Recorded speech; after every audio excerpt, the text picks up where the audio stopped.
요한이 세례받으러 나아오는 무리에게 이르되 독사의 자식들아, 누가 너희에게 일러 장차 올 진노를 피하라 하더냐? 그러므로 회개에 합당한 열매를 맺고 속으로 아브라함이 우리 조상이라 말하지 말라. 내가 너희에게 이르노니 하나님이 능히 이 돌들로도 아브라함의 자손이 되게 하시리라. 이미 도끼가 나무 뿌리에 놓였으니 좋은 열매 맺지 아니하는 나무마다 찍혀 불에 던져지리라. 그러면 우리가 무엇을 하리이까? 옷 두 벌 있는 자는 옷 없는 자에게 나눠줄 것이요 먹을 것이 있는 자도 그렇게 할 것이니라. 세리들도 세례를 받고자 하여 와서 이르되 선생이여, 우리는 무엇을 하리이까? 부과된 것 외에는 거두지 말라. 군인들도 물어 이르되 우리는 무엇을 하리이까? 사람에게서 강탈하지 말며 거짓으로 고발하지 말고 받는 급료를 족한 줄로 알라. 백성들이 바라고 기다림으로 모든 사람들이 요한을 혹 그리스도신가 심중에 생각하니 요한이 모든 사람에게 대답하여 이르되 나는 물로 너희에게 세례를 베풀거니와 나보다 능력이 많으신 이가 오시나니 나는 그의 신발끈을 풀기도 감당하지 못하겠노라. 그는 성령과 불로 너희에게 세례를 베푸실 것이요 손에 키를 들고 자기의 타작마당을 정하게 하사 알곡은 모아 곶간에 들이고 쭉정이는 꺼지지 않는 불에 태우시리라. 또 그 여러분 반갑습니다. 우리 행복지역 구역원님들 한 주간 평안하셨습니까? 날씨가 많이 추워졌습니다. 그래서 두꺼운 옷을 입은 컨셉을 잡아보려고, 왜 일기예보 때도 실내에서 예보하지만 두꺼운 옷을 입고 하잖아요. 네, 비 올 때는 또 우의를 입고 또 방송도 하잖아요. 그래서 저도 추운 겨울날 실내지만 두꺼운 옷을 한번 입어봤습니다. 오늘 본문 말씀은요 48주인데요 지난주에 사실 49주 한 게 이번 주가 원래 49주고 지난주가 48주인데 담임 목사님이 준비를 그렇게 해오셔가지고 그렇게 구역장 구역을 그렇게 했었습니다. 그리고 오늘 48주의 회개에 합당한 열매를 맺으라, 아주 유명한 말씀이죠. 독사의 자식들아, 너희들로 임박한 진노를 피하려 하느냐 라면서 세례 요한의 회개의 메시지입니다. 사실 세례 요한까지 구약입니다. 구약의 선지자잖아요. 그리고 예수님이, 그것도 우리가 정확하게 구분해야 될 게, 예수님이 죽기 전까지 약입니다. 구약. 예수님이 죽어야 신약이 오는 거예요.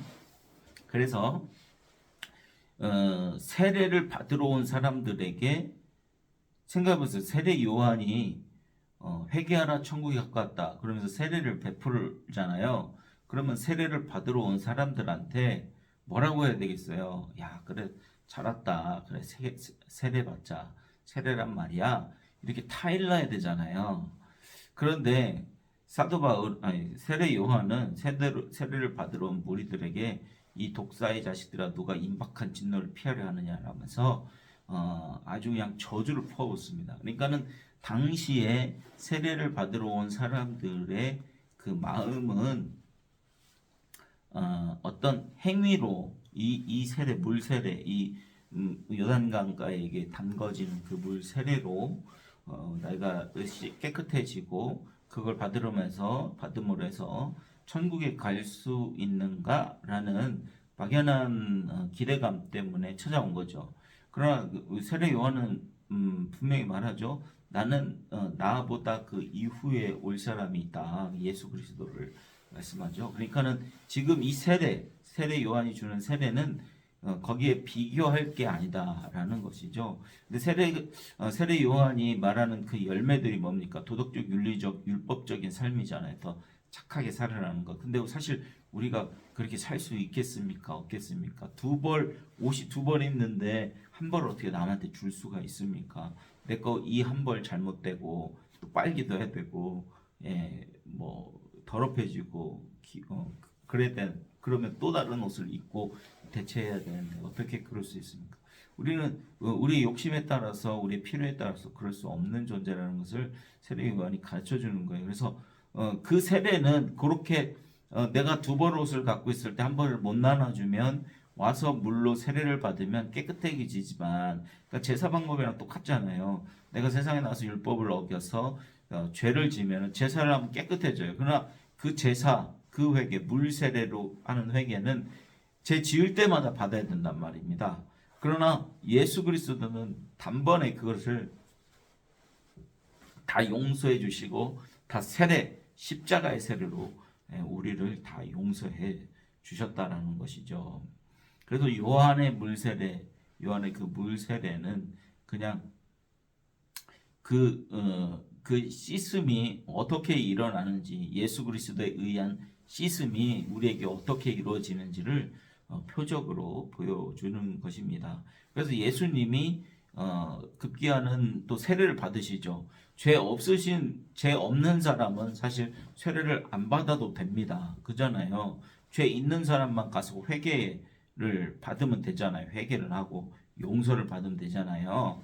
그런데 예수님은 또 세례를 받았단 말이죠. 그것은 뭐냐면 우리 죄인들과 동참하겠다라는 얘기예요. 그래서 우리의 죄를 모두 다 안고 십자가에 가서 죽으심으로 십자가의 세례가 우리에게 내려지는 거죠. 그래서 과거에 지었던 죄, 현재 지었던 짓고 있는 죄들, 또 앞으로 미래에 짓는 죄들을 모두 다 우리 예수 그리스도께서 가져가셨다라는 회개의 메시지입니다. 회개라는 것은 전에 예수님께서 비유적으로 말씀해 주셨는데 99마리의 양 중에 한 마리가 도망갔어요. 그때 그 한 마리를 찾아 와서 천국에서 기쁘게 잔치 하면서 하는 말씀이 이러므로 회개한 한 사람이 있으면 천국에서 기쁨으로 잔치한다라는 거죠. 그러니까 회개라는 것은 잃어버린 양을 찾아 나서는 거예요. 그 아버지가 우리가 잃어버린 양이고 제 갈 길로 가는 거잖아요. 찾아 나서는 거예요. 100에서 하나의 메시지로 전하고 그 다음에 뭐냐면 드라크마, 10드라크마 하나가 잊어버렸잖아요. 하나가 잊어버렸는데 그것을 주인이 그 드라크마 10드라크마를 다 찾으려고 온 집안을 다 뒤져서 찾듯이 그 하나를 찾는 거예요. 회개란. 그러니까 회개는 우리 측에서 발휘할 수 있는 게 아닌 거죠. 그죠? 길 잃어버린 양은 제 갈 길로 그냥 갔어요. 그냥 도망갔어요. 그냥 먹이 찾아 이거 좋겠지 저거 좋겠지 막 구경하면서 가다 보니까 길을 잊어버렸어요. 도저히 돌아올 수 없는 길이에요.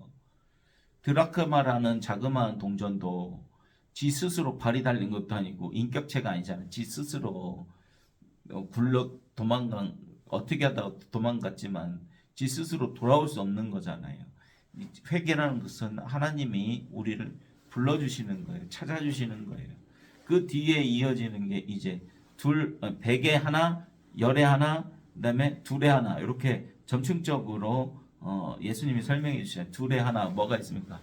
네, 잃어버린 탕자의 비유, 두 아들의 비유를 통해서 아들이 아버지의 재산을 가지고 도망가서 아버지의 재산을 탕진하고 돌아오는 그 마음이 그 아들이 반성하고 회개해서 돌아오는 게 아니라 아버지의 사랑을 깨달았기 때문에 그 아버지가 그 아들을 부르는 그 마음을 깨달으라고 비유의 말씀을 주시는 것이죠.